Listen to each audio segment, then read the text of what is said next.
നമസ്കാരം. ശ്രേഷ്ഠ ഭാരതം പൈതൃക ഭാരതത്തിന്റെ പുതിയൊരു അധ്യായത്തിലേക്ക് എല്ലാ പ്രിയപ്പെട്ട പ്രേക്ഷകർക്കും സ്വാഗതം. ഒപ്പം ആചാര്യസഭയ്ക്കും സ്വാഗതം. ശ്രേഷ്ഠ ഭാരതം പൈതൃക ഭാരതത്തിന്റെ 4ാം ഘട്ട മത്സരങ്ങളാണ് ഈ വേദിയിൽ നടന്നുകൊണ്ടിരിക്കുന്നത്. ശ്രേഷ്ഠ ഭാരതം പൈതൃക ഭാരതത്തിൽ ആദ്യം വജ്രവ്യൂഹം.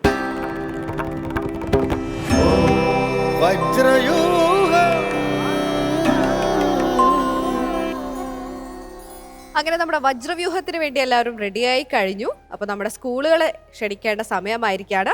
അപ്പൊ നമുക്ക് ആദ്യത്തെ സ്കൂളിനെ സ്വാഗതം ചെയ്യാം. AKNM MAM HSS Kattukulam.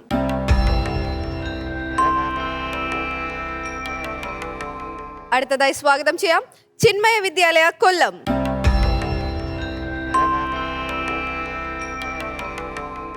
നമുക്ക് ആദ്യം എന്തായാലും പേര് പറഞ്ഞു തുടങ്ങാം. പേര് ഗോവിന്ദരാജ്. എത്രാം ക്ലാസ്സിലാ? 8th. നിരുപമായ സർ, +1. എൻ്റെ പേര് ലക്ഷ്മി, ഞാൻ 8ാം ക്ലാസ് പഠിക്കുന്നു. നിവേദ് 10ാം ക്ലാസ്സിൽ പഠിക്കുന്നു. 10ാം ക്ലാസ്സിൽ. അപ്പൊ ഗോവിന്ദിന്റെ കാര്യമാണ് ഞാൻ ഇവിടെ വന്നപ്പോ അറിഞ്ഞു. ഗോവിന്ദന് എന്തൊക്കെയോ കുറെ ഫാൻസ് ഉണ്ടെന്നൊക്കെ അറിഞ്ഞായിരുന്നോ? പുറകിലോട്ട് നോക്കുന്നോ? ഇവിടെ ഒരു ഗോവിന്ദേ ഉള്ളൂ. നാണമായതാണോ? ആരെങ്കിലും പറഞ്ഞോ പെർഫോമൻസ് ഒക്കെ കൊള്ളാം, സ്റ്റേജിൽ രസമുണ്ടെന്നൊക്കെ പറഞ്ഞോ? അതാണ് ഫാൻസ്. ഓക്കെ, എന്തായാലും കൊള്ളാം. ഇനിയിപ്പം നിങ്ങളുടെ വിഷയം എന്താണെന്ന് ആരാ പറയാൻ പോണേ? ഇത്രയും നേരം മിണ്ടാത്ത ആള് പറയോ? ബാലിവധം ധാർമ്മികമോ? അതാണ് ഇന്നത്തെ വിഷയം. അപ്പൊ നമുക്ക് എന്താണ്, ആരാണ് അനുകൂലിച്ച് പറയേണ്ടതെന്ന് ഒന്ന് നോക്കിയാലോ? നോക്കാം. സ്വാമിജി.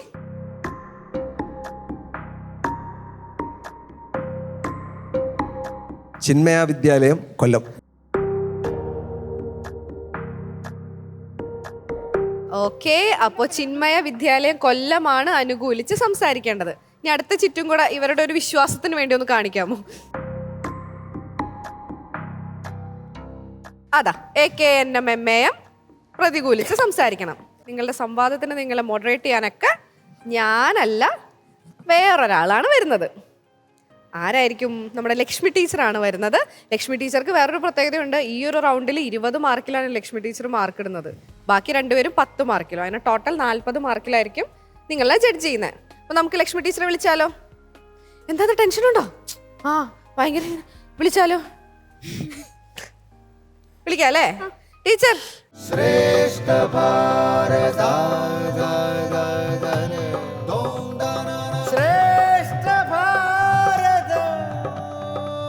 ഞാൻ എൻ്റെ കുട്ടികളെ ടീച്ചറെ ഏൽപ്പിച്ച് ഞാൻ അങ്ങോട്ട് പോവുകയാണ്. ഓക്കെ, തീർച്ചയായിട്ടും. Okay, all the very best. ഒരു സംവാദമാകുമ്പോൾ കൃത്യമായി ഇതൊരു ബഹളം വയ്ക്കുന്ന അല്ലെങ്കിൽ മറ്റൊരാളുടെ ആശയങ്ങളെ അടിച്ചിരുത്താനുള്ളൊരു വേദിയല്ല. നമ്മുടെ വാക്കുകൾ, നമ്മുടെ ആശയങ്ങൾ കൂടുതൽ ശക്തമായി അവതരിപ്പിക്കാനുള്ളൊരു ഇടമാണ്. അതുകൊണ്ട് തന്നെ നിങ്ങളുടെ മാർക്കിൽ പ്രധാനമായിട്ട് നമ്മൾ മാനദണ്ഡമാക്കുന്നത് നിങ്ങൾ എത്രമാത്രം ഈ ആശയത്തെ സാധൂകരിക്കാനുള്ള പോയിന്റുകൾ നിങ്ങൾ കൊണ്ടുവന്നു. കൃത്യമായി 2 പക്ഷവും വളരെ ശക്തമായ 2 പക്ഷമുള്ള ചോദ്യങ്ങളാണ് നമ്മൾ നിങ്ങളുടെ മുമ്പിൽ അവതരിപ്പിക്കുന്നത്. നമുക്ക് എല്ലാവർക്കും അറിയാം, എല്ലാ കാലത്തും ഇതിഹാസങ്ങളിൽ നിന്നും ചോദിക്കപ്പെട്ടുകൊണ്ടിരിക്കുന്ന പ്രധാനപ്പെട്ട ചോദ്യങ്ങളിൽ ഒന്നാണ് ശ്രീരാമന്റെ ശത്രുവല്ല ബാലി. ശ്രീരാമനും ബാലിയും തമ്മിൽ യാതൊരു തരത്തിലുള്ള വൈരവും ഉണ്ടായിട്ടില്ല. പക്ഷേ ബാലിവധം എന്തിന് ശ്രീരാമൻ നിർവഹിച്ചു?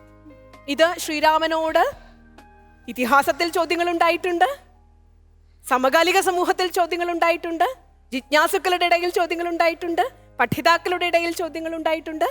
ഇതാ നമ്മളുടെ മുമ്പിലും അത്തരം ഒരു ചോദ്യം ഉണ്ടാകുന്നു.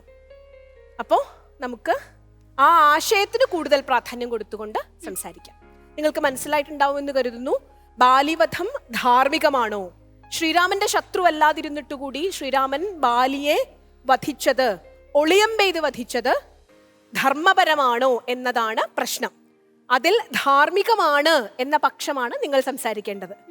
ശ്രീരാമന്റെ ഭാഗത്തു നിന്നും ധർമ്മത്തിൽ വീഴ്ചയുണ്ടായിട്ടുണ്ട്, ശ്രീരാമൻ ചെയ്തത് നീതിയല്ല, ശ്രീരാമൻ ബാലിയോട് അനീതി പ്രവർത്തിച്ചു എന്ന പക്ഷമാണ് നിങ്ങൾ സംസാരിക്കേണ്ടത്. സംവാദം ആരംഭിക്കുന്നു. രാമായണത്തിലെ എക്കാലത്തും ചർച്ച ചെയ്യപ്പെട്ടിട്ടുള്ള വിഷയം ശ്രീരാമൻ ചെയ്ത ബാലിവധം ധാർമ്മികമാണോ? നിങ്ങളുടെ സമയം ആരംഭിക്കുന്നു. ബാലി സുഗ്രീവന്റെ മാത്രം ശത്രുവായിരുന്നു, രാമന്റെ അല്ല. രാമന്റെ രാജ്യത്തോടോ ബാലി യാതൊരു തെറ്റും ചെയ്തിട്ടില്ല. മാത്രവുമല്ല, തന്റെ ഒരു കാട്ടുരാജാവായ ബാലിയുടെ രാജ്യത്തേക്ക് വെറും ഒരു നാട്ടുരാജാവായും, അതും രാജാവല്ലായിരുന്നു, വാനവാസത്തിന് വന്ന രാമൻ, നാട്ടുരാജാവായ രാമൻ കാട്ടുരാജാവായ ബാലിയുടെ നടത്തിയ ഒരു അധിനിവേശമായി നമുക്ക് ഈ യുദ്ധത്തിനെ കാണാം. അത്തരത്തിലൊരു അധിനിവേശം ശങ്കിക്കേണ്ടതുണ്ടോ? പറയാം. ഭരതന് കീഴിൽ അധർമ്മികളായ രാജാക്കന്മാരെ വധിക്കുവാൻ എന്ന നിലയിലാണ് ശ്രീരാമൻ വന്നതെന്ന് ബാലി ഈ ചോദ്യം മരണാവസ്ഥയിൽ ശ്രീരാമനോട് ചോദിക്കുമ്പോൾ ശ്രീരാമൻ പറയുന്നുണ്ട്. അതായത് ഇക്ഷ്വാകുകൾ കൊടുത്ത സ്ഥലമാണ് ഋഷരജസിന് ഇക്ഷ്വാകുകൾ കൊടുത്ത സ്ഥലമാണ് കിഷ്കിന്ധം. അങ്ങനെ ഇരിക്കെ ഒരു രാജാവിന് കീഴിലുള്ള രാജാക്കന്മാരോ മറ്റ് രാജാക്കന്മാരോ തെറ്റു ചെയ്താൽ അവരെ ആ രാജാക്കന്മാരുടെ ആൾക്കാർക്ക് വധിക്കാവുന്നതാണ്, ദണ്ഡം വിധിക്കാവുന്നതാണ്. അതിൽ രാമൻ ഒരു തെറ്റും ചെയ്തിട്ടില്ല. ബാലി അധർമ്മിയായിരുന്നു എന്നാണ് ഇവർ പറയുന്നത്. അതിനെ എങ്ങനെ സാധൂകരിക്കുന്നു? ബാലി ഒരിക്കലും ഒരു അധർമ്മിയല്ല. ബാലി വളരെ നല്ലൊരു മനുഷ്യനാണ്. ബാലി ദേവാംശമുള്ളൊരു വാനര രാജാവാണ്. പോരാത്തതിന് ഇന്ദ്രന്റെ അംശമാണ്.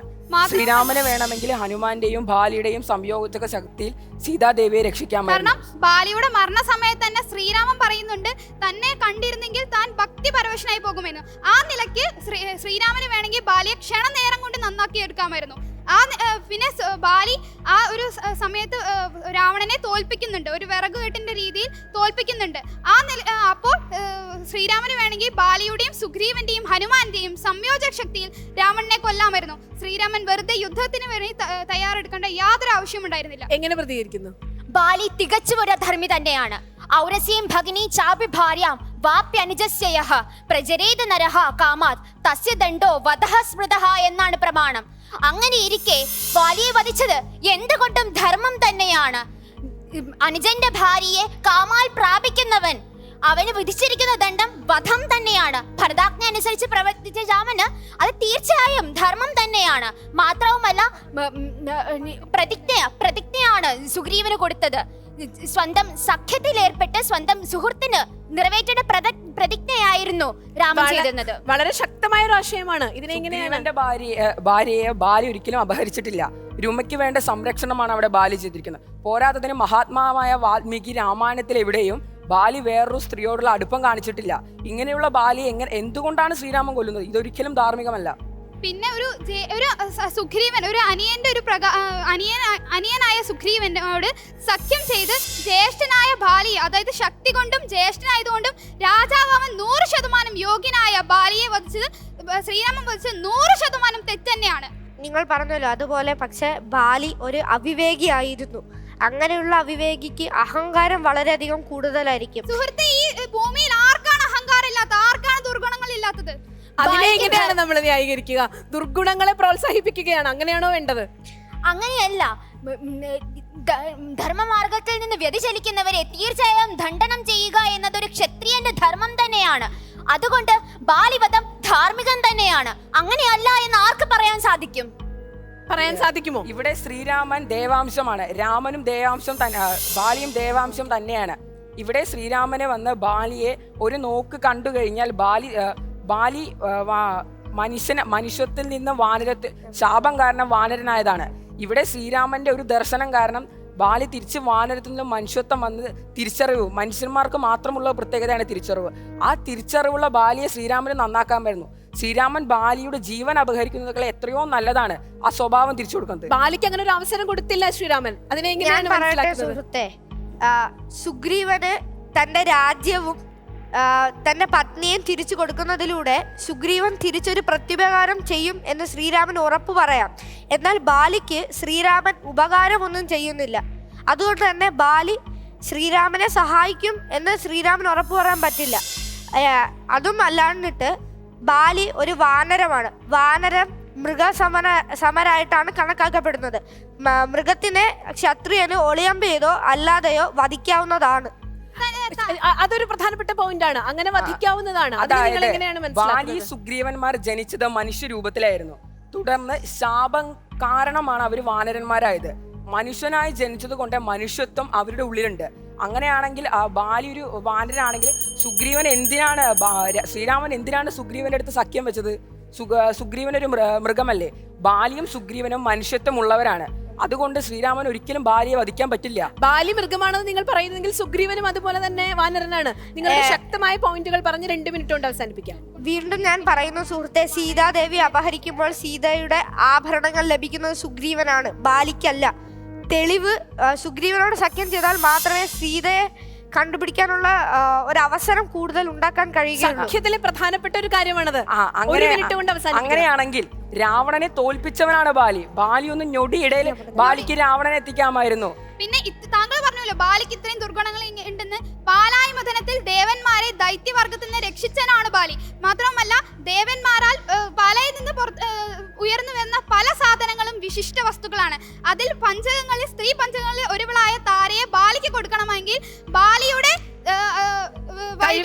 എത്രത്തോളമാണെന്ന് നമുക്ക് ഞാൻ മനസ്സിലാക്കാം. പറയുന്നു, നിങ്ങൾക്ക് പറഞ്ഞ് കൺക്ലൂഡ് ചെയ്യാം. ബാലി അവിവേകിയായിരുന്നു. ബാലി രാവണനെ പിടിച്ചു കെട്ടാൻ പോകുന്നതിന് പകരം അഹങ്കാരം മൂത്ത് ചിലപ്പോൾ വധിക്കുമായിരുന്നു. രാവണൻ മൃഗങ്ങളാൽ വധിക്കപ്പെടരുത് എന്നൊരു വരം ചോദിച്ചിട്ടില്ല.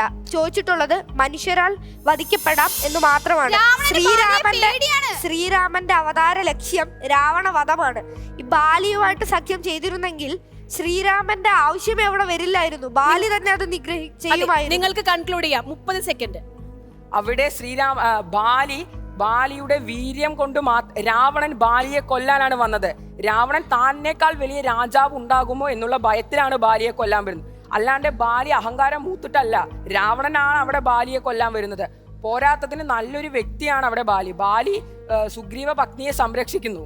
പോരാത്തതിന് വളരെ നല്ല കാര്യം തന്നെയാണ് ഇവിടെ ബാലി ചെയ്യുന്നത്. നിങ്ങളുടെ ആ പോയിന്റ് മാത്രം പറഞ്ഞ് കൺക്ലൂഡ് ചെയ്യും. ബാലി ഒരിക്കലും നല്ലൊരു വ്യക്തിയായിരുന്നില്ല. ബാലിക്ക് ധർമ്മം, അർത്ഥം, കാമം, ലോകനീതി ഇവയൊന്നും അറിയുമായിരുന്നില്ല. തീർച്ചയായിട്ടും വളരെ ശക്തമായിട്ടുള്ള വാദമായിരുന്നു. ബാലിയുടെ ബലത്തെക്കുറിച്ച്, ബാലിയുടെ പൂർവ്വകഥകളെക്കുറിച്ച്, ബാലിയുടെ ശക്തിയെക്കുറിച്ച് ഒക്കെ നിങ്ങൾ വളരെ കൃത്യമായി സംസാരിച്ചു. പക്ഷേ ബാലി അധർമ്മിയായിരുന്നു. ബാലി ചെയ്ത അനീതികളെ കുറിച്ച് നിങ്ങളും സൂചിപ്പിച്ചു. വളരെ സഫലമായ, വളരെ കൃത്യമായ ആശയങ്ങൾ വന്ന ഒരു സംവാദമായിരുന്നു. നമുക്ക് ഈ ചർച്ച ഇവിടെ അവസാനിപ്പിക്കാം. വരദയെ വിളിക്കാം.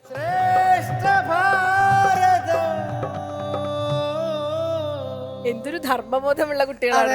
കൃത്യമായ പോയിന്റുകൾ കൊണ്ട്. ഞാൻ വിചാരിച്ചൊരു പാവം കുട്ടിയാന്ന് നമ്മുടെ ഗോവിന്ദരാജനെ കണ്ടപ്പോ. ഞാൻ പറഞ്ഞില്ലേ കുറെ ഫാൻസ് ഒക്കെ ഉണ്ട്. അതുകൊണ്ട് എങ്ങനെയാണ് സംസാരിക്കുന്നതെന്ന് പുറത്തുള്ളവരൊക്കെ നോക്കും. അതുകൊണ്ട് അവർക്ക് അതിന്റെ സുഹൃത്തെ ഞാൻ പറയുന്നത് കേൾക്കൂ.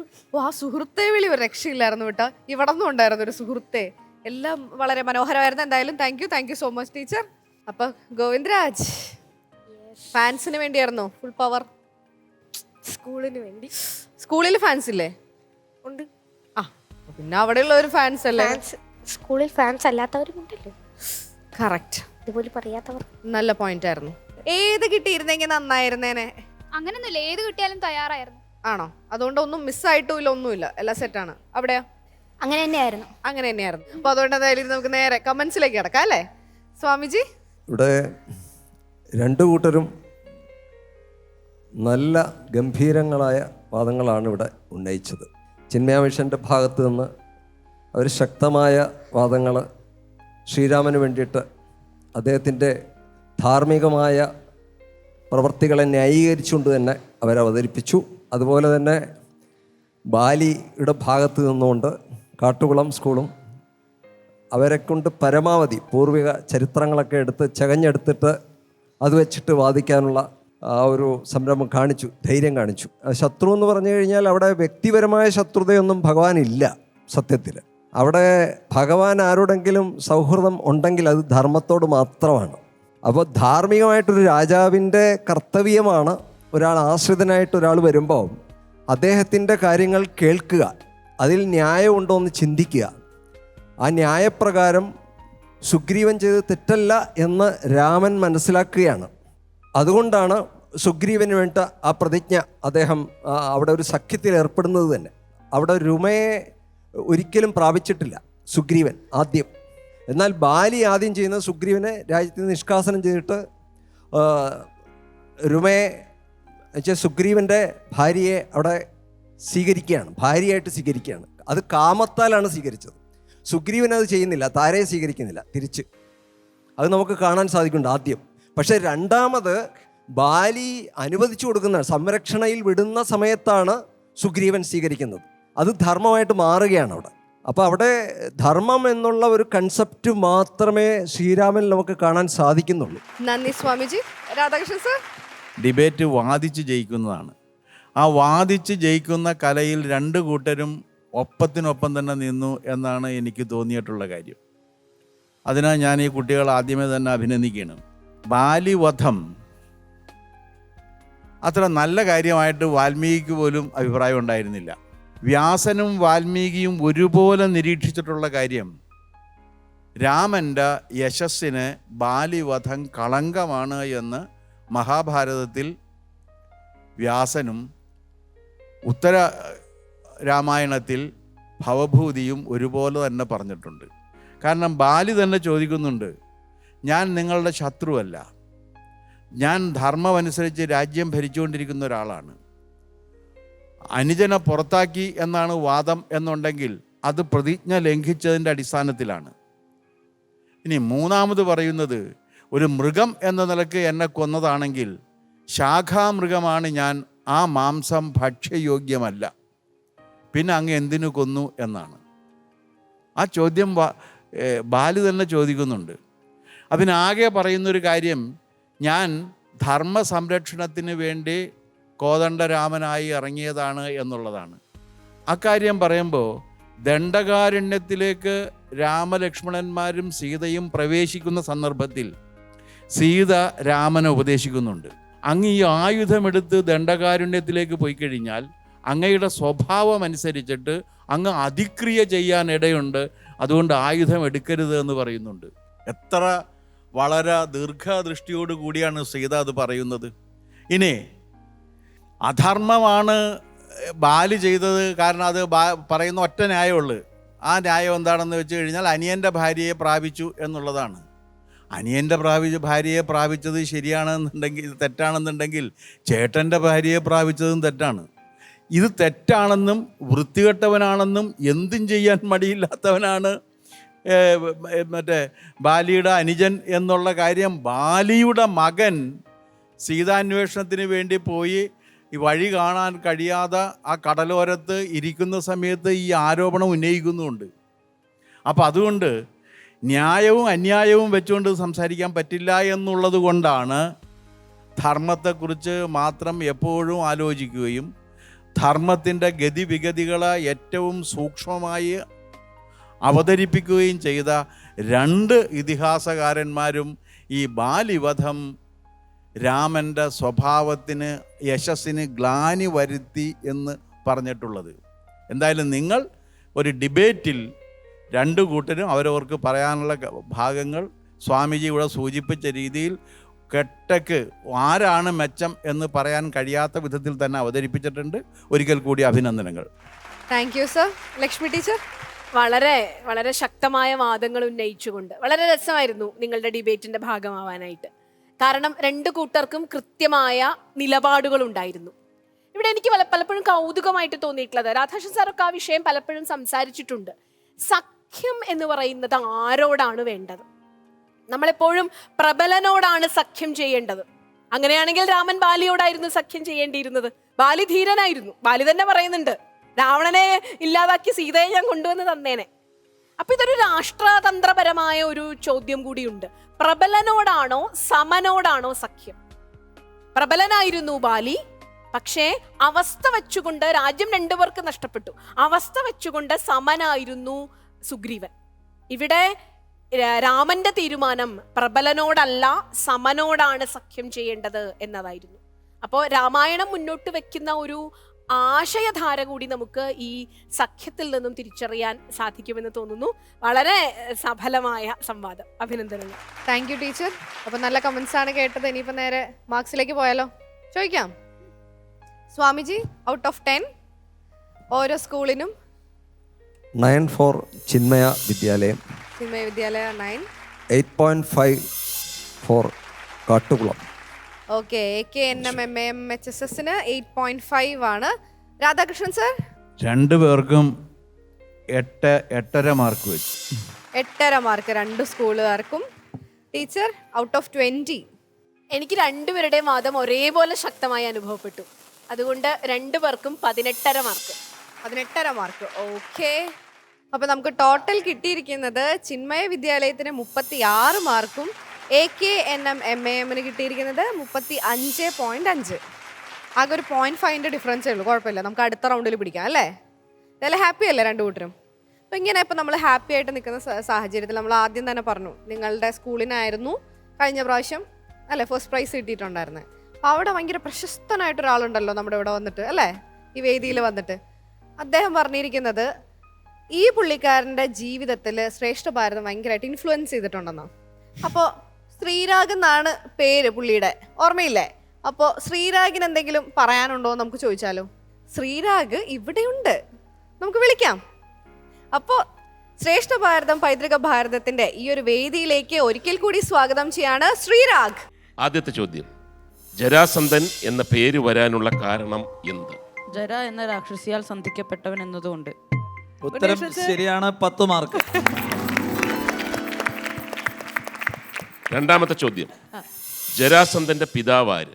ബൃഹദ്രഥൻ. ശരിയാണോ സർ? ഉത്തരം ശരിയാണ്, വീണ്ടും 10 മാർക്ക്. കൃഷ്ണ ഭഗവാനെ, അങ്ങയുടെ മുന്നിൽ തുറക്കപ്പെടാത്ത ഹൃദയങ്ങളുണ്ടോ? ഈ സൂര്യപുത്രന്റെ ഹൃദയവ്യഥ അങ്ങേ കരുവുള്ളതാണല്ലോ. അനിവാര്യമായ ഈ ഏറ്റുപറച്ചിലിന് സർവസാക്ഷിയായ നമ്മുടെ പിതാവിൻ്റെ സാന്നിധ്യം നമുക്ക് കരുത്തു പകരുന്നു. Sreerag, welcome back. നമ്മൾ ആദ്യമായിട്ടാണ് നേരിട്ട് കാണുന്നത്, പക്ഷേ ഈ ഒരു സ്കൂള് ജയിച്ചതിനെ കുറിച്ചും നിങ്ങളുടെ കുറേ കഥകളൊക്കെ നമ്മൾ കേട്ടിട്ടുണ്ട്. അപ്പം ഇപ്പൊ ഈ സ്കൂളിൽ ഇല്ല. ഇപ്പൊ എവിടെയാ പഠിക്കുന്നത്? ഇപ്പോൾ ഞാൻ ബിടെക് ഫസ്റ്റ് ഇയർ ആണ്, IIT മദ്രാസിൽ മെക്കാനിക്കൽ എഞ്ചിനീയറിംഗ്. ഓ, വെരി ഗുഡ്. അപ്പൊ ഈ ഒരു നമ്മുടെ ഈ വേദിയിൽ വന്നതിന്റെ അനുഭവങ്ങളും നമ്മുടെ ജീവിതത്തിന് എങ്ങനെയാണ് ഈ ശ്രേഷ്ഠ ഭാരതം സ്വാധീനിച്ചിരിക്കുന്നത് എന്നുള്ളതിനെ കുറിച്ചൊക്കെ നമ്മളുടെ സുഹൃത്തുക്കൾക്ക് അറിയണമെന്ന് ആഗ്രഹം ഉണ്ടാവുമല്ലോ, ഒന്ന് പറയോ? ഞാൻ 9ാം ക്ലാസ്സിൽ പഠിക്കുമ്പോഴാണ് എൻ്റെ സ്കൂളിൽ ശ്രേഷ്ഠ ഭാരതം മഹാഭാരതം പരിപാടിക്ക് വരുന്നത്. അപ്പോൾ 9ാം ക്ലാസ്സിൻ്റെ ഒരു പകുതിയോളം ഭാഗം ഇങ്ങനെ ഈ വേദിയിൽ വരിക, മത്സരിക്കുക, മഹാഭാരതം വായിക്കുക എന്നൊക്കെയായിരുന്നു എൻ്റെ ജീവിതചര്യ തന്നെ. പിന്നെ 9ാം ക്ലാസ് മുമ്പ് വരെ മഹാഭാരതം എന്ന് ഞാൻ മനസ്സിലാക്കിയിരുന്നത് കുട്ടികളുടെ മഹാഭാരതം എന്നൊക്കെ പറഞ്ഞ് കടകളിൽ വന്നിരുന്ന ബുക്കുകൾ വായിച്ചിട്ടായിരുന്നു. പിന്നെ ഇങ്ങനെ ഒരു വേദിയിൽ വന്നിട്ടാണ് മഹാഭാരതം കേവലം ഒരു റിവെഞ്ച് സ്റ്റോറി അല്ല, ഒരു കുട്ടിക്കഥയല്ലാതെ അതിൽ കുറച്ചുകൂടി ജീവിത മൂല്യങ്ങളും നമ്മുടെ സമൂഹത്തിൻ്റെ എല്ലാ തത്വങ്ങളും എല്ലാം അടങ്ങിയിരിക്കുന്ന ഒരു പുസ്തകമായിട്ട് ഒന്നുകൂടി സീരിയസ് ആയിട്ട് വായിക്കാൻ എന്നെ ഈ വേദി സഹായിച്ചിട്ടുണ്ട്. ഞാൻ ഇപ്പോഴും അത് പാലിച്ചു പോകുന്നുണ്ട്. പിന്നെ ഞങ്ങളുടെ IIT മദ്രാസിൽ ക്യാമ്പസിൽ തന്നെ വിവിധ ക്ലബ്ബുകളുണ്ട്. അതിൽ ഭഗവത്ഗീത ക്ലബ്ബിലെ ഒരു അംഗമാണ് ഞാൻ. അപ്പോൾ അങ്ങനത്തെ അവിടുത്തെ പരിപാടികളിലൊക്കെ ഞാൻ പങ്കെടുക്കാറുണ്ട്. അതിനൊക്കെ ഈ വേദി എന്നെ നന്നായി സഹായിച്ചിട്ടുണ്ട്. എന്തായാലും ഇത് കാണുന്ന പ്രേക്ഷകർക്കായാലും കുട്ടികൾക്ക് പ്രത്യേകിച്ച് നമ്മളുടെ ജീവിതത്തിൽ പാലിക്കപ്പെടേണ്ട ഒരുപാട് മൂല്യങ്ങളും തത്വങ്ങളൊക്കെ ഉള്ള പുസ്തകങ്ങളാണ് നമ്മൾ വെറുതെ ബുക്സ് എന്ന് പറഞ്ഞുകൊണ്ട് വെച്ചിരിക്കുന്ന നമ്മളുടെ അല്ലേ ഇതിഹാസങ്ങളെല്ലാം തന്നെ. രാമായണം ആയാലും മഹാഭാരതം ആയാലും എല്ലാ ഇതിഹാസ കാവ്യങ്ങളും നമ്മൾ അതിൻ്റെതായ ഒരു രീതിയിൽ വായിച്ചു കഴിഞ്ഞാൽ നമ്മുടെ ജീവിതത്തിന് ഒരുപാട് സ്വാധീനിക്കുന്ന ഘടകങ്ങളുണ്ട്.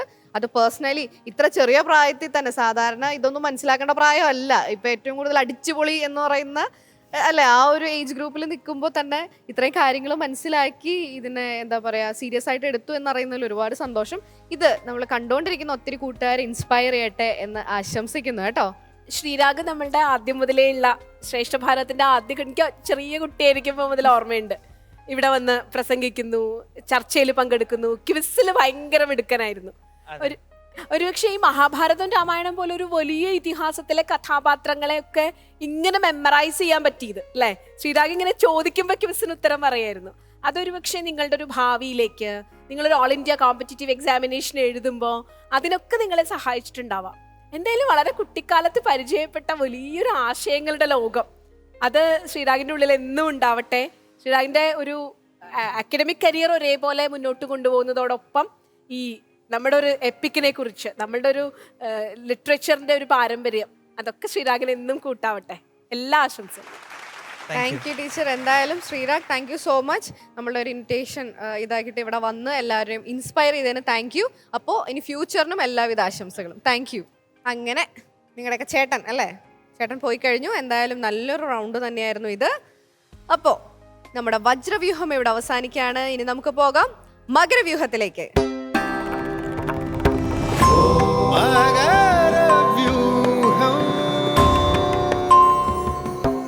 ശ്രേഷ്ഠ ഭാരതം പൈതൃക ഭാരതത്തിൽ മകരവ്യൂഹം ആരംഭിക്കാൻ പോവാണ്. അപ്പൊ സ്വാഭാവികമായിട്ടും ആചാര്യസഭയുടെ കൂടെ മുരളിച്ചേട്ടൻ ജോയിൻ ചെയ്തിട്ടുണ്ട്. സ്വാഗതം ചേട്ടാ. ഇനി നമ്മുടെ ഈ വേദിയിൽ നമ്മുടെ കുട്ടികൾ വരേണ്ട സമയമാണ്. അപ്പൊ നമുക്ക് സ്വാഗതം ചെയ്യാം അമൃത വിദ്യാലയം ചാവക്കാട്.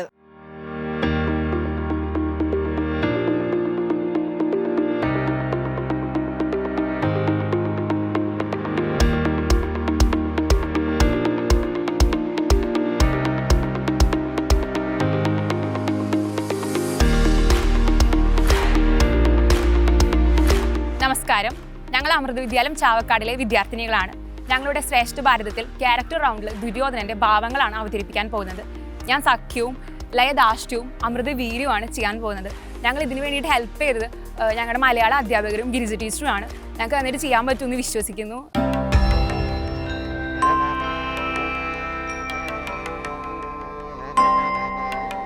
അങ്ങനെ നമ്മുടെ കുട്ടികളെല്ലാവരും എത്തിക്കഴിഞ്ഞു. നമുക്ക് പരിചയപ്പെട്ട് തുടങ്ങിയാലോ?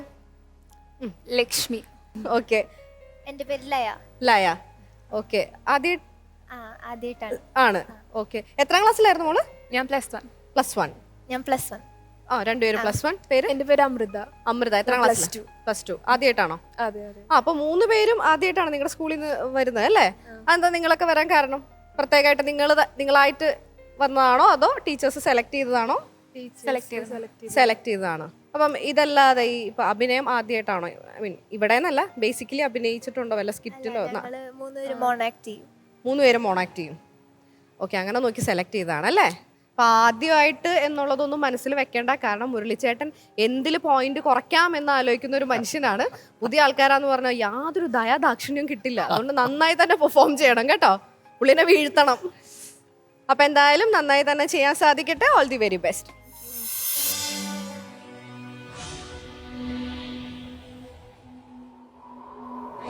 ആശ്ചര്യം! കർണന്റെ ആയുധവിദ്യയിലുള്ള സാമർത്ഥ്യം പ്രശംസനീയം തന്നെ. നമ്മുടെ കുരുവംശത്തില് കർണനുമായുള്ള സഖ്യം ഒരു മുതൽക്കൂട്ടാണ്. ഹേ മഹാബാഹോ, കർണ, അങ്ങേക്ക് സ്വാഗതം. നമ്മുടെ ഭാഗ്യം കൊണ്ടാണ് അങ്ങിപ്പോൾ ഇവിടെ എത്തിയിരിക്കുന്നത്. ഞാനും എന്റെ കുരുവംശവും അങ്ങേക്ക് അധീനമാണ്.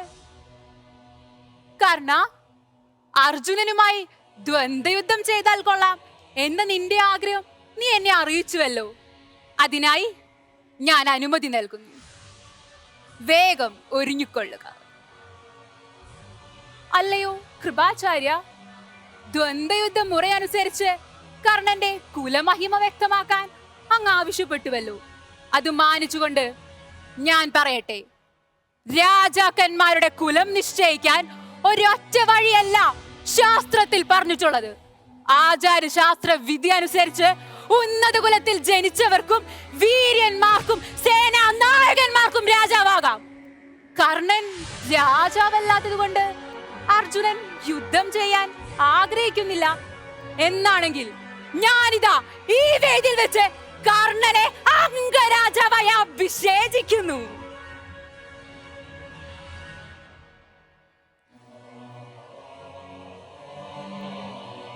കർണ, നീയുമായി ആ ജന്മസഖ്യത്തിന് ഞാൻ ഇച്ഛിക്കുന്നു. നീ എന്നും എന്റെ സഖാവും എന്റെ ഗുണകാംക്ഷയുമായിരിക്കണമെന്ന് ഞാൻ ആഗ്രഹിക്കുന്നു. ഇനി മുതൽ ഭീമനെയോ അർജുനനെയോ ഭയപ്പെടേണ്ടതില്ല. ഇന്നു മുതൽ കർണൻ ഈ ദുര്യോധനന്റെ ആപ്തമിത്രമായിരിക്കും. ആപ്തമിത്രം.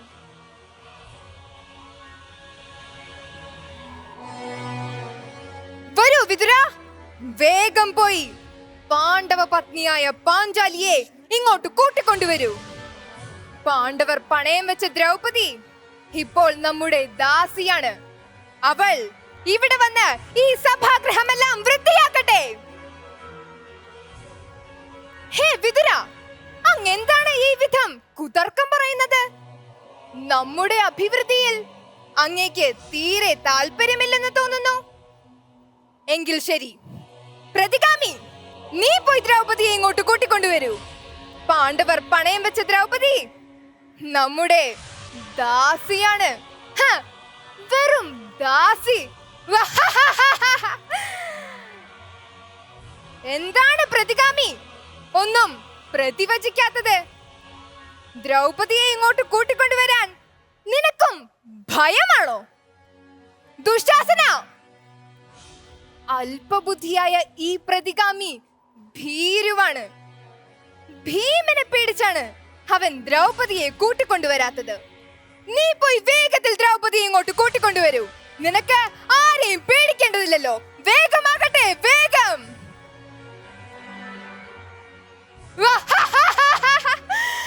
വളരെ ഗംഭീരമായിരിക്കുന്നു ദുശാസന. പാഞ്ചാലിയുടെ കരിമുകിലൊത്ത തലമുടി ചുറ്റിപ്പിടിച്ചു കൊണ്ടുവരുന്നത് കാണാൻ വളരെ വളരെ ഗംഭീരം. പാഞ്ചാലിയുടെ ധിക്കാരത്തിന് ഇതു തന്നെയാണ് ഉചിതം. പാഞ്ചാലി, നീ ഇപ്പോൾ മഹാരാജ്ഞിയോ മഹാലക്ഷ്മിയോ ഒന്നുമല്ല. ഞങ്ങളുടെ വെറും ദാസിയാണ് നീ. ഈ സഭാങ്കണം വൃത്തിയാക്കാൻ നിനക്ക് സാധ്യമല്ല, അല്ലേ? സാധ്യമാകുമോ എന്ന് ഞാൻ കാണിച്ചു തരാം. 5 ഭർത്താക്കന്മാരോട് കൂടിയിരിക്കുന്ന ഇവളുടെ നഗ്നത എല്ലാവരും കണ്ടു രസിക്കട്ടെ. ദുശാസന, ഈ ദാസിയെ വിവസ്ത്രയാക്കി മാറ്റൂ.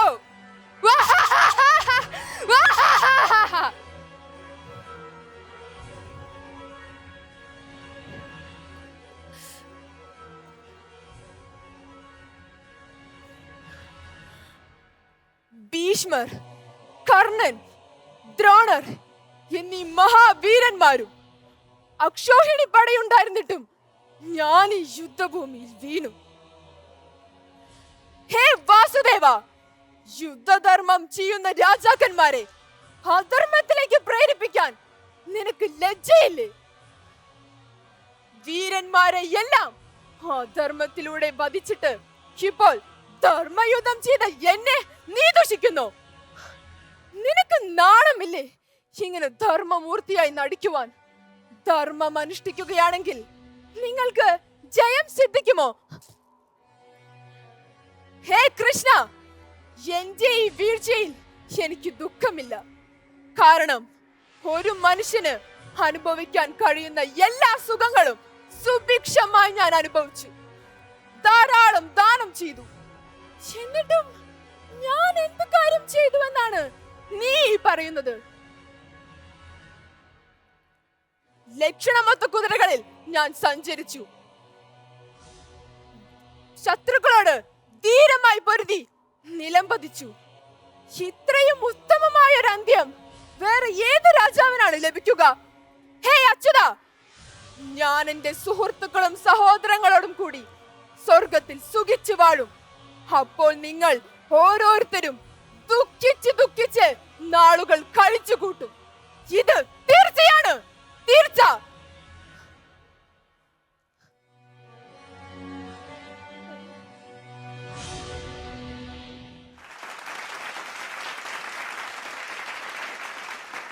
എങ്ങനെയുണ്ടായിരുന്നു ചെയ്തിട്ട്? സെൽഫായിട്ട് എന്ത് തോന്നി? കുഴപ്പമില്ല. ഇത് കഴിഞ്ഞാലെങ്കിലും ഒന്ന് ചിരിച്ചുകൂടോ? അപ്പൊ ആ ടെൻഷനൊക്കെ മാറിയല്ലോ പെർഫോം ചെയ്തതിന്റെ. അവിടെ എങ്ങനെ ഉണ്ടായിരുന്നു? ഹാപ്പി? എന്തായാലും നേരെ കമന്റ്സിലേക്ക് കിടക്കുവാണേ. സ്വാമിജി, 3 പേരും നന്നായിട്ട് ആ കഥാപാത്രത്തോട് അനുയോജ്യമായ രീതിയിൽ അതിൻ്റെ നീതി പുലർത്തി എന്നാണ് തോന്നുന്നത്. എന്തായാലും വളരെ സന്തോഷമുണ്ട്. ഇവിടെ സഖ്യത്തിൽ നമുക്ക് കാണാൻ സാധിക്കുന്നത് ദുര്യോധനൻ്റെ സഖ്യമെല്ലാം പാണ്ഡവരോടുള്ള വിരോധത്തിൽ നിന്ന്, അല്ലെങ്കിൽ അതിന് ശക്തമായ തനിക്ക് ജീവിതത്തിലെ ഏറ്റവും വലിയ ശത്രുക്കളായ പാണ്ഡവന്മാരെ നശിപ്പിക്കണമെന്നുള്ള ആഗ്രഹത്തിന് പറ്റിയ ഒരാളെ ഒരു സാഹചര്യത്തിൽ കിട്ടിയെന്നുള്ളത് കൊണ്ടാണ് ആ സഖ്യം ഉണ്ടായത്. അതുകൊണ്ട് ആ സഖ്യത്തിൻ്റെ പിന്നിൽ ഒരു സതുദ്ദേശം ഉണ്ടായിരുന്നില്ല എന്നുള്ളതാണ് നമുക്ക് മനസ്സിലാക്കാൻ സാധിക്കുന്നത്. ധാർഷ്ട്യം പാഞ്ചാലിയുടെ വസ്ത്രാക്ഷയവുമായിട്ട് ബന്ധപ്പെട്ടിട്ടാണ് ദുര്യോധനെ കാണിക്കുന്നത്. ഒരു സ്ത്രീയെ, ഒരു സാധു സ്ത്രീയെ, അല്ലെ രാജകുമാരിയായ സ്ത്രീയെ ഒരു പൊതുസഭയിൽ വെച്ച് അവഹേളിക്കുവാനുള്ള ഉത്തേജനം കർണനും കൊടുക്കുന്നുണ്ട്. അവിടെ കർണൻ്റെ കൂടെ പ്രോത്സാഹനമാണ് ദുര്യോധനന് അത് ചെയ്യാനുള്ളൊരു വലിയൊരു പ്രേരണ കിട്ടിയത് അവിടെ. അപ്പം അത് ലോക ചരിത്രത്തിൽ തന്നെ ഏറ്റവും ഒരു ഹീനമായ പ്രവൃത്തിയാണ് ദുര്യോധൻ്റെ ഈ ധാർഷ്ട്യം എന്ന പ്രവൃത്തിയിലൂടെ നടക്കുന്നത്. പിന്നെ അവസാനത്തെ വീരഭാഗം, ആ ഒരു ഭാവം തന്നെ നോക്കിയാൽ ദുര്യോധനന് അവസാനത്തെ ആ വീരഭാവം, താൻ ഏത് കാര്യത്തിൽ ഉറച്ചു നിന്നോ അത് അവസാനം വരെയും പുള്ളി അതിൽ പിടിച്ചു നിന്നു എന്നുള്ളതാണ്. ആ വീരഭാവമൊക്കെ നമുക്ക് കാണാൻ സാധിക്കുന്നത് അവിടെയാണ്. അവിടെ ആ വീരഭാവം കൊണ്ടായിരിക്കണം അദ്ദേഹം ഏതൊരു ദൃഢനിശ്ചയം എടുത്തുവോ അതിനുവേണ്ടി ജീവിതം അവസാനിക്കുന്ന അവസാന ശ്വാസം വെടിയുന്ന സമയത്ത് പോലും അതിൽ ഉറച്ചു നിന്നു എന്നുള്ളതാണ്. ആ ദൃഢനിശ്ചയത്തെ ആയിരിക്കണം ഒരുപക്ഷെ ദേവവൃഷ്ടിയായിട്ട് അവിടെ കാണിക്കുന്നത്. അവസാനം ദുര്യോധനൻ പറയുമ്പോൾ കൃഷ്ണൻ പോലും തലതാഴ്ത്തി എന്ന് പറയുന്ന ഒരു സന്ദർഭം വ്യാസൻ സൃഷ്ടിച്ചിട്ടുണ്ട് അവിടെ. അപ്പോൾ അദ്ദേഹം ആ ഒരു കഥാപാത്രം, നമ്മളിപ്പോൾ ഒരു നാടകത്തിൽ കഥാപാത്രത്തോട് നീതി പുലർത്തുന്നത് പോലെ ഈ വിശ്വമാകുന്ന ഒരു പ്രപഞ്ചവേദിയിൽ ആ ഒരു ദുഷ്ടതയാർന്ന ഒരു കഥാപാത്രത്തെ അതിൻ്റെ പരമാവധിയിൽ അതിനോട് നീതി പുലർത്തി എന്ന് വേണം പറയാൻ. അത് ഒരു ആസുരിക ധർമ്മമാണ്. ആ ആസുരിക ധർമ്മത്തിൽ നീതി പുലർത്തിയിട്ടാണ് ദുര്യോധന അവസാനം തൻ്റെ ശരീരം വെടിയുന്നത്. ഒരുപക്ഷെ അതായിരിക്കും അവിടെ പുഷ്പവൃഷ്ടി പോലും നടത്തുന്നതിന് കാരണമായി തീർന്നത്. പക്ഷേ അത് ലോകത്തിനുള്ളൊരു നല്ല സന്ദേശമല്ല, ഇതിൽ നമുക്ക് പഠിക്കാനുള്ളൊരു പാഠമാണ്. നമുക്കതിൽ നിന്ന് തിരുത്താനുള്ള ഒരുപാട് അവസരങ്ങളുണ്ട് ഇത്തരം കഥാപാത്രങ്ങളിൽ നിന്ന്. തീർച്ചയായിട്ടും നിങ്ങൾ വളരെ ഗംഭീരമായിട്ട് ചാവക്കാട് അമൃത വിദ്യാലയം ഇത് അവതരിപ്പിച്ചു. എല്ലാവർക്കും അഭിനന്ദനങ്ങൾ. നമസ്കാരം. നന്ദി സ്വാമിജി. രാധാകൃഷ്ണൻ സർ, നിങ്ങൾ ഈ കഥാസന്ദർഭങ്ങൾ തിരഞ്ഞെടുത്തത് ഗംഭീരമായി എന്ന് പറയാതിരിക്കാൻ നിർവാഹമില്ല. ഈ പാഞ്ചാലി വസ്ത്രാക്ഷേപത്തിൽ അതിൽ ദുര്യോധനല്ല ജഡ്ജ്മെൻറ്റ്, കോടതി കർണനായിരുന്നു. പാഞ്ചാലി 3 ആർഗ്യുമെൻറ്റ്സ് ഉന്നയിക്കും. ഒന്ന്, ഭർത്താക്കന്മാർ സ്വയം പണയപ്പെട്ടാലും ഭാര്യ പണയവസ്തു ആക്കപ്പെടില്ല, കാരണം അതിന് നിയമമില്ല. 2 പറയുന്നത്, ഞാൻ രാജകുമാരിയാണ്, ഏകവസ്ത്രയാണ്, രജസ്വലയാണ്, എനിക്ക് മനുഷ്യാവകാശങ്ങളുണ്ട്, ആ മനുഷ്യാവകാശം ലംഘിച്ചുകൊണ്ട് എന്നെ ഇങ്ങനെ നഗ്നയാക്കാൻ പാടില്ല. 3, ഭീഷ്മരും ദ്രോണരും കൃപരുമെല്ലാം എന്താണ് ഇതിനെക്കുറിച്ച് അഭിപ്രായം പറയുന്നത് അതുകൂടി അറിഞ്ഞതിന് ശേഷമേ ശിക്ഷ വിധിക്കാൻ പാടുള്ളൂ എന്ന് പറഞ്ഞു. വിതുരർ ആ സന്ദർഭത്തിലാണ് ഒരു കൊടുങ്കാറ്റ് പോലെ കൊള്ളിയാൻ മിന്നുന്ന രീതിയിൽ ഇത് കുരുവംശത്തിൻ്റെ സർവനാശത്തിൻ്റെ തുടക്കമാണ് എന്ന് പറഞ്ഞുകൊണ്ട് കൊടുങ്കാറ്റ് പോലെ അവിടെ നിന്ന് ഇറങ്ങിപ്പോകും. ഭീഷ്മരും ദ്രോണരും എല്ലാം തല കുമ്പിട്ടിരുന്നു. ആ സമയത്ത് കർണനാണ് വിധിക്കുന്നത്, അടിമക്ക് മനുഷ്യാവകാശങ്ങളില്ല, അഴിക്കടാ തുണി. അപ്പോഴാണ് ദുര്യോധനൻ അത് അഴിച്ചു ഒടുങ്ങിയത്. ഇത്ര ജുഗുപ്സ ഉളവാക്കുന്ന ഒരു രംഗം വേറെ ലോകത്ത് എവിടെയെങ്കിലും ഉണ്ടായിട്ടുണ്ടോ എന്ന് എനിക്കറിയില്ല. ഇനി അവസാനം ദുര്യോധനൻ ശ്രീകൃഷ്ണന് അന്ന് വരെ ആരും വിശേഷിപ്പിച്ചിട്ടില്ലാത്ത ഒരു പര്യായവും കൂടി കൊടുക്കുന്നുണ്ട്. ആ കിടന്ന കിടപ്പിൽ വന്നുകൊണ്ട് പറയും, നീ നോക്കണ്ട, നീ എന്തൊക്കെ ചെയ്തതെന്ന് എനിക്കറിയാം. എടാ കംസദാസൻ്റെ മകനെ എന്ന് ശ്രീകൃഷ്ണനെ ആദ്യമായും അവസാനമായും വിളിക്കുന്നത് ദുര്യോധനാണ്. വേറെ ആരും അങ്ങനെ വിളിച്ചിട്ടില്ല. ഒരുപാട് പര്യായങ്ങൾ ശ്രീകൃഷ്ണനെങ്കിലും കംസദാസൻ്റെ മകനെ എന്ന് പറയുന്ന ആ ഒരു പുച്ഛം മുഴുവനും ഉള്ള ദുര്യോധനൻ. അപ്പോൾ ഈ 3 സന്ദർഭങ്ങളെടുത്ത് ദുര്യോധനൻ എന്ന കഥാപാത്രത്തെ നിങ്ങൾ അവതരിപ്പിക്കാൻ പരിശ്രമിച്ചതിൽ വളരെ ഭംഗിയായി. അതുകൊണ്ട് ഈ കുട്ടികൾ നന്നായിട്ട് ചെയ്തു എന്നാണ് എൻ്റെ ഒരു വിശ്വാസം. ബാക്കി കാര്യങ്ങളൊക്കെ ഇനി മുരളി പറയും. Thank you sir. ടീച്ചർ, ദുര്യോധനന്റെ ഹൃദയത്തിലേക്ക് പ്രവേശിക്കാൻ ഭഗവത്ഗീതയിൽ കൃത്യമായ ഒരു സൂചന നമുക്ക് ലഭിക്കുന്നുണ്ട്. ദുര്യോധനൻ ഗീതയുടെ ആദ്യം പറയുന്നുണ്ട്, മദർത്ഥേ ത്യക്ത ജീവിത, എനിക്ക് വേണ്ടി ജീവിതം ഹോമിക്കാൻ വന്നിട്ടുള്ളവരാണ് ഇവരെല്ലാവരും. ഇത് ദുര്യോധനന്റെ ഉള്ളിൽ എപ്പോഴും ഉണ്ട്. എനിക്ക് വേണ്ടിയാണ് രാജ്യം, എനിക്ക് വേണ്ടിയാണ് സുഖഭോഗങ്ങൾ, എനിക്ക് വേണ്ടിയാണ് ഇവിടെയുള്ള എല്ലാ സംവിധാനങ്ങളും, ഭരണ സംവിധാനങ്ങൾ, എനിക്ക് വേണ്ടിയാണ് രാജത്വം, എനിക്ക് വേണ്ടിയാണ് ഈ ഭൂമി. ഈ ബോധം മനുഷ്യന്റെ ഉള്ളിൽ ഉടലെടുത്താൽ അത് സർവനാശത്തിലേക്കാണ് നയിക്കുന്നത്. നന്നായിരുന്നു അവതരണം, 3 മികച്ചതായിരുന്നു. വളരെ പൗരുഷത്തോടു കൂടിയിട്ട് ഈ ശരീരത്തിന്റെ ഒരു ചെറിയ കുട്ടികളാണ് നിങ്ങൾ അവതരിപ്പിച്ചത്. പക്ഷേ നിങ്ങളിൽ നിന്ന് നല്ല ശബ്ദമുണ്ടായി, നല്ല ഭാവമുണ്ടായി, നല്ല അവതരണമായി. Thank you teacher. മുരളി ചേട്ടാ, നന്നായിരുന്നു, നല്ല പെർഫോമൻസ് ആയിരുന്നു. 3 പേരും നല്ല ആക്ടേഴ്സാണ് എന്നുള്ളത് പ്രൂവ് ചെയ്തിരിക്കുന്നു. എന്നാൽ ഇനി എങ്ങനെ മെച്ചപ്പെടുത്താം എന്നുള്ളതാണ് എൻ്റെ അനാലിസിസ് കൊണ്ട് ഞാൻ ഉദ്ദേശിക്കുന്നത്. അപ്പോൾ അതുകൊണ്ട് അങ്ങനെ കണ്ടാൽ മതി, ഇതിനെ കുറ്റം പറച്ചിലല്ല കേട്ടോ. 3 പേർക്കും അക്ഷരശുദ്ധി എന്നുള്ളത് ഞാൻ അടിവരായിട്ട് എഴുതിയിട്ടുണ്ട്. അക്ഷരശുദ്ധി അത്യാവശ്യമാണ്. എസ്പെഷ്യലി ഇതുപോലെയുള്ള കഥാപാത്രങ്ങൾ നമ്മൾ അവതരിപ്പിക്കുന്ന സമയത്ത് അക്ഷരശുദ്ധി വേണം. സഖ്യം, ആരാ സഖ്യം ചെയ്ത ആളാ? എന്താ മോളെ പേരെന്താ? ലക്ഷ്മി. ലക്ഷ്മി. ലക്ഷ്മി ഒരുപാട് നടക്കുന്നു. Lakshmi just keep it still. മനസ്സിലായില്ലേ? നമ്മൾ ഈ 1% ഇത് ഈ നിങ്ങൾ 3 പേരും ഇപ്പോൾ ഇവിടെ ചെയ്തിരിക്കുന്നത് ഒരു 1% ഷോ ആണ്. ഞാൻ അതിനെ മോണോആക്ട് എന്ന് വിളിക്കുന്നില്ല. 1% ഷോ ഇൻ 1 എമോഷൻ. ഒരു ഗിവൺ എമോഷൻ വെച്ചിട്ടാണ് നമ്മൾ ഇത് ചെയ്യുന്നത്. അപ്പോൾ എപ്പോഴും വല്ലാതെ നമ്മൾ അങ്ങോട്ടും ഇങ്ങോട്ടും നടക്കുമ്പോൾ ഞങ്ങൾക്ക് ഫോക്കസ് ചെയ്യാൻ പറ്റില്ല. ചില സ്ഥലത്ത് നിന്ന് നടക്കേണ്ട സ്ഥലം വരുമ്പോൾ മാത്രമേ നടക്കാൻ പാടൂ. ഓക്കെ, ലക്ഷ്മിയുടെ മാത്രമല്ല, ഇത് വർക്ക് ചെയ്ത മൊത്തം ടീമിനോട് കൂടിയിട്ടാണ് ഞാൻ ഈ പറയുന്നത്. 3 പേർക്കുള്ള മറ്റൊരു കോമൺ നോട്ട് എന്ന് പറയുന്നത് ഡയലോഗ് ഡെലിവറിയാണ്. അതും നിങ്ങളുടെ കുറ്റമല്ല കേട്ടോ, നിങ്ങളുടെ കുറ്റമേ അല്ലത്. അത് നമ്മൾ കണ്ട് ശീലിച്ച നാടകങ്ങളുടെ കുഴപ്പമാണത്. അത്രയും നാടകീയമാണ് പറയുന്നത്. നാടകീയമാക്കരുത് അതിനെ. നമ്മൾ ജീവിതത്തോടടുത്ത് നിൽക്കണം. ഡയലോഗ് ഡെലിവറി മനുഷ്യൻ വർത്തമാനം പറയുന്ന പോലെ ആയിരിക്കണം, മനുഷ്യൻ സംസാരിക്കുന്ന പോലെ ആയിരിക്കണം. അല്ലെങ്കിൽ നാടകത്തിൽ കണ്ട പോലെ ഫാൾസ് ആക്ടിങ് എന്നാണ് ഞാൻ അതിനെ വിളിക്കുന്നത്. മനസ്സിലായില്ലേ? എന്താണ് പറയൂ എന്നൊക്കെ പറയുന്നത് അങ്ങനെ ജീവിതത്തിൽ ആരും സംസാരിക്കില്ല, നാടകത്തിൽ മാത്രമേ സംസാരിക്കുള്ളൂ. നമ്മൾ ഒരിക്കലും ജീവിതത്തിൽ അങ്ങനെ സംസാരിക്കില്ല. അപ്പോൾ ജീവിതത്തിൽ ഉള്ളതുപോലെ തന്നെ വരണം. അപ്പോൾ അതൊന്ന് നോട്ട് ചെയ്യണം. 3 പേരും നല്ല ആക്ടേഴ്സാണ് കേട്ടോ, അതുകൊണ്ടാണ് അത് പ്രത്യേകിച്ച് നോട്ട് ചെയ്യണം എന്ന് ഞാൻ പറയുന്നത്. നൗധാഷ്ട്യം അല്ലേ, അതാരാ ചെയ്ത്? എന്താ പേര്? ലയ നന്നായിരുന്നു. നല്ല ആ എമോഷൻ ഉണ്ട്. പിന്നെ 3 പേരും ലയയിലേക്ക് ഞാൻ വരാം. 3 പേരും ദുര്യോധനിലേക്ക് കുറച്ചുകൂടി പോകണം. ദുര്യോധനനാവുകയാണ് നമ്മൾ ചെയ്യണം. മനസ്സിലാവുന്നുണ്ടോ? നമ്മൾ ദുര്യോധനാവുകയാണ്, ദുര്യോധനായിട്ട് അഭിനയിക്കുകയല്ല. ആഗമേ നമ്മൾ ദുര്യോധനനാവണം അല്ലേ? ആ കഥാപാത്രമായി മാറുക എന്നുള്ളത് അടുത്ത സ്റ്റെപ്പാണ്. അവിടെയാണ് അതിൻ്റെ ഒരു സൃഷ്ടി കിടക്കുന്നത്. അതിലേക്ക് നിങ്ങൾ എത്തുന്നതേ ഉള്ളൂ.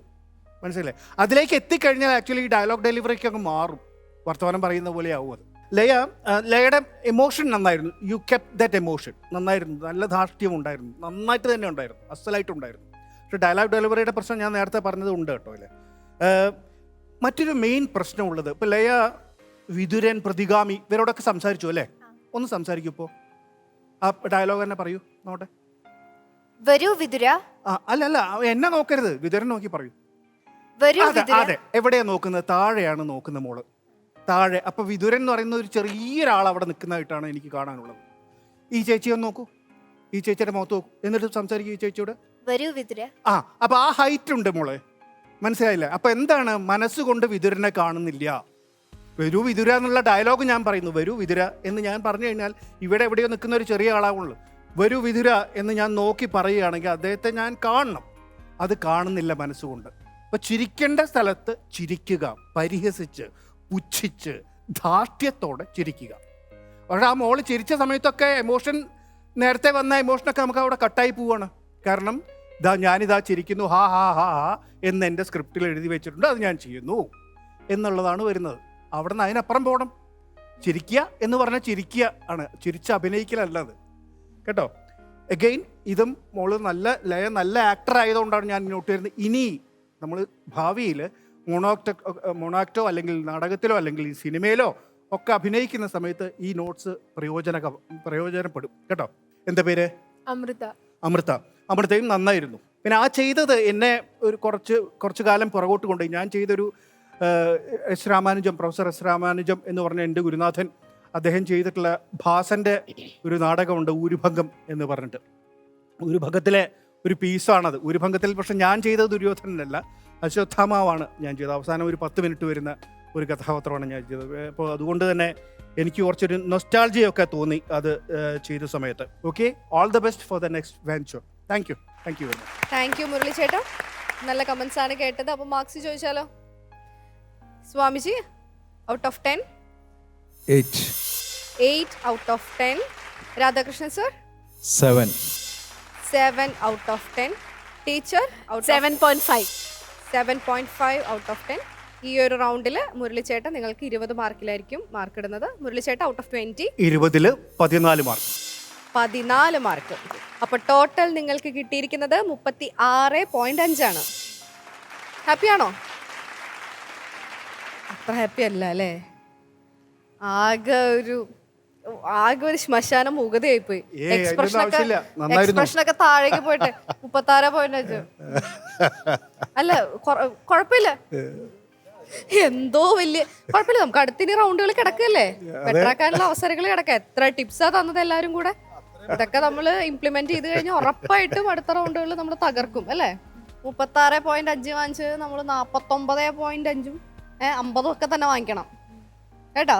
ഓക്കെ, അപ്പൊ എന്തായാലും അത്യാവശ്യം കുഴപ്പമില്ലാത്ത മാർക്ക് കിട്ടിയിട്ട് അടുത്ത പ്രാവശ്യം നമ്മൾ ഇതിനൊക്കെ പൊളിച്ചടിക്ക് തകർത്ത് തൂത്തുവാരും അല്ലേ? അപ്പൊ എന്തായാലും അടുത്ത റൗണ്ടുകളിൽ കാണാം. Thank you so much.